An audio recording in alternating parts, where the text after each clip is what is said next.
सफ़र शुरू होता है जिसमें रूहानियत नज़र आती है, हमें तसव्वुफ़ नज़र आता है और एक सूफ़ीज़्म वाली तरफ भी आप जा रहे हैं। ये कब कायम हुआ और कैसे और क्या सिलसिला है? पॉडकास्ट शुरू किया तो बहुत से लोग अल्लाह वालों ही वो हुँ। वाले मिले जो अल्लाह वाले थे। उनके साथ बैठ के फिर एक पता चला कि असल लाइन तो यही है। सोसाइटी का बड़ा फ़र्क पड़ता है, किन लोगों के साथ आप मूव कर रहे हैं, किन लोगों के साथ बैठ रहे ये हैं, वो आपने बड़ी सारा कुछ पते जो की है बात उसमें। की। क्या वो आप डिसाइड करते हैं या वो भी हो जाता है? लेकिन कुछ चीज़ें जो है, कुछ कॉन्सेप्ट जो है वो आपको बहुत क्लियर होने चाहिए उसमें। बहुत सारी चीज़ें इस फ़ील्ड का कहा जाता है कि फ़ील्ड की ज़रूरियात हैं और शायद हैं भी, क्योंकि आप एक लेवल तक आप क्रिएटिविटी आपके दिमाग में होती है। क्या सिर्फ़ नमाज़ ही इबादत है? नमाज जो है वो तो सिर्फ़ एक हाज़िरी है 5 वक़्त की, बाकी इबादत जो है वो तो आपने 24 घंटे हाँ। करनी है। और बहुत से लोग मैंने यहाँ पे देखा मस्जिद में जाते हैं तो एज़ अ हैबिट सब लोग वहाँ पे आए होते हैं। एक छोड़ेंगे तो 10 छूटेंगी, पढ़नी तो है ही। ओह! वाह, वाह, वाह, वाह! क्या कॉन्सेप्ट्स हैं, क्या हाँ, खूबसूरत कॉन्सेप्ट्स हैं। पढ़नी तो है ही।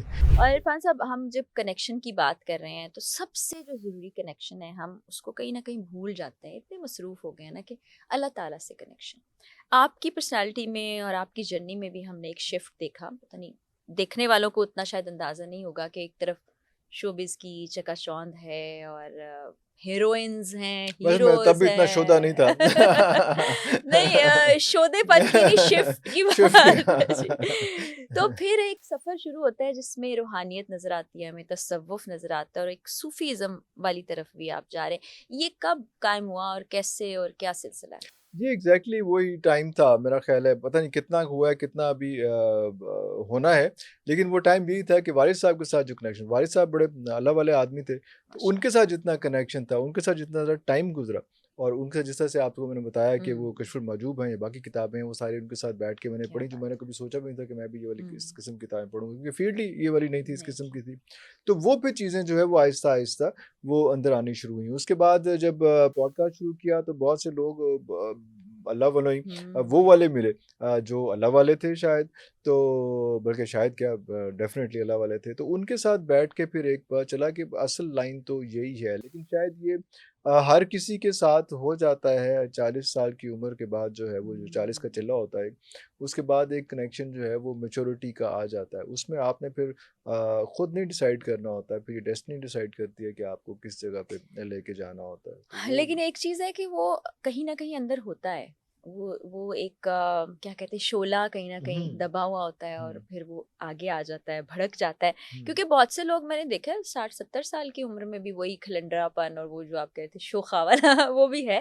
तो ये अल्लाह की तरफ से ही है। ये एग्ज़ैक्टली अल्लाह की तरफ से है और वो सोसाइटी का बड़ा फ़र्क पड़ता है, किन लोगों के साथ आप मूव कर रहे हैं, किन लोगों के साथ बैठ रहे ये हैं, वो आपने बड़ी सारा पते कुछ की जो है बात उसमें। की। ये आपने बहुत वो अच्छी आपने बात डिसाइड की। करना है कि किसके साथ बैठना है आपने। क्या वो आप डिसाइड करते हैं या वो भी हो जाता है? आप इंटेंट शो करते हैं। अच्छा, फिर? हाँ, इंटेंट शो करते हैं। ऐसा नहीं होता कि वो खुद ही से हो जाता है। शायद खुद से हो भी जाता हो, शायद हुँ। बड़ा बोल रहा हूँ। लेकिन कुछ चीज़ें जो है, कुछ कॉन्सेप्ट जो है वो आपको बहुत क्लियर होने चाहिए उसमें। नंबर 1 कॉन्सेप्ट ये जो शुरू से मेरे पेरेंट्स ने और मेरे उस्तादों ने हुँ। क्लियर किया था कि आप जब यूथ में हैं, आप उस एज में हैं जहाँ पे आप बहक जाते हैं, भटक जाते हैं। हुँ। उस एज में भी आपने को 2-3 चीज़ें इस किस्म की करनी है, जिसमें स्पेशली ये है कि यस। अगर आपने कोई गुनाह खुदा ना ख़ास्ता आप कर भी रहे हैं या आप ऐसी सिचुएशन में फँस गए हैं हुँ। कि आप गुनाह को अवॉइड नहीं कर सकते, तो आपने उसको अंडर द टेबल नहीं करना। उसको आपने ये नहीं कहना कि यार ये जो है मैं असल में इस टेंशन में हुँ। हूँ इसलिए मैंने ये कर दिया, कोई एक्सक्यूज़ नहीं करनी। आपने मान लेना है मान कि लेना यार ये है। मैंने गलती की है। ये कर तो दी है, लेकिन आपने इसको मान लेना है कि मैंने ये गुनाह था जो मेरे से हो हो गया है। गया, तो यस। वो फिर आप उसको उस गुनाह की आपको आदत नहीं पड़ती है। फिर 2, 3, 4 के बाद आप जो है वो आप रिवर्ट हो सकते हैं। अगर आप उसको शुगर कोटेड करते जाएँगे कि यार ये तो इस फ़ील्ड के वो जो है वो लवाज़मात हैं, इस फ़ील्ड की ज़रूरियात हैं, जिस तरह से हुँ। बहुत सारी चीज़ें इस फ़ील्ड का कहा जाता है कि फ़ील्ड की ज़रूरियात हैं और शायद हैं भी, क्योंकि आप एक लेवल तक आप क्रिएटिविटी आपके दिमाग में होती है। उससे क्योंकि अब एबनॉर्मल या सुपर नॉर्मल चीज़ है ये क्रिएट हुँ। करना, किसी चीज़ को जी, प्रोग्राम क्रिएट जी। करना या कोई प्रोडक्ट क्रिएट करना। तो उसमें आपको एबनॉर्मल या सुपर नॉर्मल ही एक्टिविटी चाहिए वापस आने के लिए यस। या उस तक पहुँचने के लिए।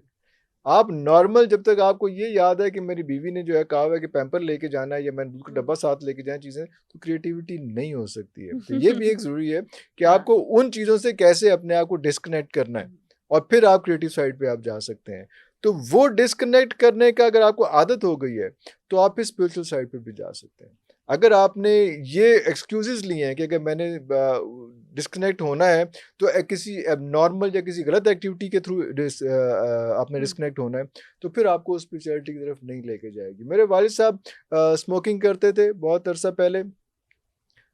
एक दफ़ा जहाज़ में जा रहे थे, तो उन्होंने मुझे वाक़या सुनाया कि वहाँ पे उस वक़्त ये था कि जहाज़ में सिगरेट जब टेक ऑफ कर लेते सिगरेट पी हुँ। सकते थे। तो कहते हैं कि मैंने जो है अपने साथ जो बंदा बैठा था उसको मैं सिगरेट ऑफ़र किया, तो उसने कहा कि जनाब नहीं, मैं सिगरेट नहीं पीता, क्योंकि मैं जब कुरान पाक पढ़ता हूँ, तो मेरे मुँह से बू आती है। तो वालिद साहब ने उसके बाद, ही वाज़ चेन स्मोकर, लेकिन उसके बाद सिगरेट पीना छोड़ दिया। अब ये किस्सा मेरे वालिद साहब ने मेरे बहुत से कज़नों को भी सुनाया। हुँ। लेकिन वो उन्होंने माना नहीं कि ये गलत है। हाँ, वाह मान वाह वाह लेना वाह तो सबने की। मान लेना हाँ, ज़रा हाँ, एक तो अच्छा वो गुण है। किसी एक आधे बंदे को जो है वो समझ आती है। जैसे आपके स्कूल के अंदर, क्लास के अंदर जो है ना, वो कितने बच्चे होते हैं, 40-50 बच्चे हुँ। होते हैं, फर्स्ट एक ही आता है। हाँ, हुँ। बाकी टीचर ने सबको एक ही लेक्चर दिया होता है, पढ़ाया एक इकट्ठा होता है। पढ़ाया होता है उसमें। तो हाँ, वो अपनी-अपनी कैपेसिटी होती है कि वो उसको कितना कहाँ तक लेके चलता है। तो बिल्कुल, ये सारे बस मसाइल हैं बच्चों के। डायरेक्शन सही रखें और शुक्र। मान लें जहाँ गलत हो गया। इरफान हुँ, साहब, आखिरी सवाल की तरफ बढ़ रही हूँ, हमने काफ़ी सेर हासिल गुफ्तगू कर ली। आप काफ़ी ऐसे लोगों के करीब हैं, उनसे आपको गुफ्तगू करने का शर्फ भी हासिल होता है, उनसे सीखते भी हैं। एक सवाल है, और ना तो आप मौलवी हैं, आलिम ना मैं हूँ, हम आम नॉर्मल से इंसान हैं। अ, नमाज़, इबादत, कहा जाता है पढ़ लो नमाज, पढ़ लो इबादत कर लो, इबादत कर लो, तो क्या सिर्फ नमाज ही इबादत है? नमाज़ तो इबादत तो है, बिल्कुल है, लेकिन वो इसी तरह से है कि आपने किसी एक स्कूल में एडमिशन लिया है, तो आपने वहाँ पे जाके पता चला कि जी इस कलर का यूनिफ़ॉर्म पहनी है, इस कलर के, इस तरह के बाल कटवाने हैं, ये आपका सिलेबस हुँ, होगा, ये आपके ऐसे नाखून होने चाहिए, ऐसी सॉक्स होनी चाहिए, सारा कुछ होना चाहिए। इस टाइम पे आपने आना है, इस टाइम पे आपने नहीं आना, इस टाइम पे आपकी ब्रेक होगी, इस टाइम पे आपको सारा कुछ होगा। आप अगर ये सारा कुछ कर रहे हैं हुँ, और आप सारे लॉज़ फ़ॉलो कर रहे हैं, तो इसका ये मतलब नहीं है कि आप फर्स्ट आ जाएँगे। हुँ, और आपने वो लॉज़ फ़ॉलो करते हुए 365 दिन में से एक भी दिन अगर डंडी मारी, हुँ, तो आपको खड़ा कर दिया जाएगा हाथ खड़े करा के उसमें, कि आपने बेशक 364 दिन आपने अच्छी यूनिफ़ॉर्म पहनी, सारा कुछ किया, लेकिन एक दिन आपके जो है नाखून नहीं कटे हुए थे या बाल नहीं कटे हुए थे। आप जॉगर्स हुँ, पहने जिस दिन आपने बूट पहन के आने थे, सारा कुछ होना। तो नमाज़ का भी एक सिस्टम है जो आपने स्कूल ऑफ थॉट अडॉप्ट कर लिया हुँ। है। तो फिर ये उसका क्राइटेरिया है कि आपने नमाज़ जो है वो पढ़नी ही पढ़नी है। ड्यूटी है, ड्यूटी है, ड्यूटी है, और नमाज़ जो है वो तो सिर्फ़ एक हाज़िरी है 5 वक़्त की, बिल्कुल। बाकी इबादत जो है वो तो आपने 24 घंटे हाँ, करनी है। यही फ़र्क समझना चाहती हूँ। अगर 24 घंटे आप वो सारी चीज़ें नहीं कर रहे हैं, अगर आपकी नमाज़ जो है वो रिफ्लेक्ट नहीं कर रही है आपकी बाकी पब्लिक डीलिंग में, पब्लिक डीलिंग से मुराद क्या है, आप जब घर में अपने बच्चों के साथ बैठे हुए हैं, जिसका आपने बहुत ज़िक्र किया ज़िक्र अभी कि किया। नहीं हो पा रहा, बेगम के साथ क्या सलूक है, बहन-भाइयों के साथ क्या सलूक है, माँ-बाप के साथ क्या सलूक है, दोस्तों अहबाबों के साथ क्या सलूक है, बिज़नेस में आपका आप किस तरह से लेके चल रहे हैं। अगर वहाँ पे आपका दीन रिफ्लेक्ट नहीं कर रहा, तो इसका मतलब है कि नमाज़ जो है ये आप एक ड्यूटी अदा कर रहे हैं। फिर वो बचाएगी नहीं ना हाँ, आपको। हाँ, वो एक हाँ। ड्यूटी अदा कर रहे हैं। एक फिर वो इबादत नहीं है, वो एक हैबिट है। और बहुत से लोग मैंने यहाँ पे देखा मस्जिद में जाते हैं, तो एज़ अ हैबिट सब लोग वहाँ पे आए होते हैं। हुँ, मस्जिद में नमाज़ करने पढ़ने का जो कॉन्सेप्ट था, वो कॉन्सेप्ट ये था कि सब लोग जो है वो उस मोहल्ले के, उस इलाके के एक जगह पे इकट्ठे हुँ। हों और वहाँ पे नमाज़ इकट्ठे पढ़ें। इसका मतलब होगा कि एक-दूसरे के दुःख-दर्द बाँटें। कम्युनिटी सेंटर्स थे हाँ, मसाजिद हाँ। हुज़ूर पाक सल्लल्लाहु अलैहि वसल्लम के बिल्कुल, ज़माने में। बिल्कुल, और वो एक-दूसरे के दुःख-दर्द बाँटें। उस हुँ, इलाके में कहीं किसी की बच्ची का मसला है, कहीं कोई बीमार है, हुँ, कहीं किसी पे कर्ज़ा है, किसी कोई चीज़ है, तो वो सारा कुछ मिल के करें। हमारे साथ अफ़सोस ये है कि हम लोग जो है वो मस्जिद के अंदर क्योंकि एज़ अ हैबिट जाते हैं, तो वो नमाज़ हम पे हावी नहीं हो रही होती। हुँ। हम जो है उस टाइम के साथ जाते हैं और जाके वापस आ जाते हैं, और सब लोग मस्जिद में जाके बाजमात अकेले नमाज़ पढ़ के वापस आ जाते हैं। So true. और फिर बाहर निकलने के बाद झूठ भी बोलेंगे, वो मुलाज़िम सारा को कुछ, तो थप्पड़ वो भी मार हैबिट हुई ना, वो देंगे, फिर रिश्वत हैबिट भी। हुई ना, वो हाँ, फिर हैबिट हुई। तो ये वो वो फ़र्क। नमाज़ अगर फ़र्क नहीं डाल रही है, तो हाँ, फिर वो एक आदत है, वो फिर इबादत नहीं है। तो इन चीज़ों को कि अल्लाह वाले क्या कहते हैं? अल्लाह वाले कहते हैं कि जब हम नमाज़ पढ़ते हैं और उसके बाद हमने जब वापस आना होता है, जब जब दुनिया में आते हैं, हमें हुँ, टाइम लगता है। आपका इतना उस स्ट्रॉन्ग कनेक्शन है। उस मोड से, अल्लाह वाले मोड से निकल के दुनिया वाले मोड में आते हुए हमें हमें टाइम लगता है कि हम वापस उसमें आ रहे हैं। अगर आप नमाज का देखते हैं तो वो एक्सट्रीम्स पे है। आपको जब नींद का गलबा, बेस्ट गलबा हम्म, होता है तो फजर आती फजर है। है, बिजनेस का बेस्ट टाइम होता है तो जोहर है और जोहर है। लंबी है।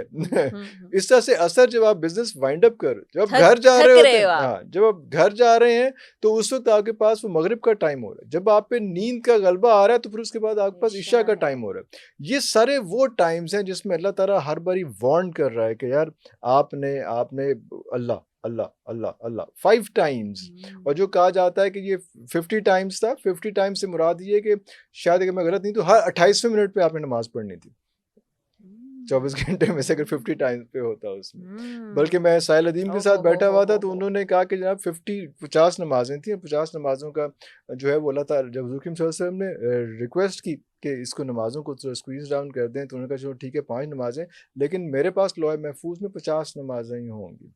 तो मैंने ओह, उनको कहा कि मैंने साहिल को, जब साहिल अदीम ने ये बात की तो मैंने साहिल को कहा कि इसका मतलब है कि अगर आप एक नमाज पढ़ेंगे तो 10 नमाजों 10 का फ़ायदा होगा। उसने कहा नहीं, नहीं होगा। आपकी सोच गलत है। एक छोड़ेंगे तो 10 छूटेंगी। पढ़नी तो है ही। ओह, वाह वाह वाह वाह, क्या कॉन्सेप्ट्स हैं, क्या हाँ, खूबसूरत कॉन्सेप्ट्स हैं। पढ़नी तो है ही। तो ये क्यों सोच रहे हो कि पढ़ोगे तो इंटू 10 होगा? वो तो है ही हम्म, है।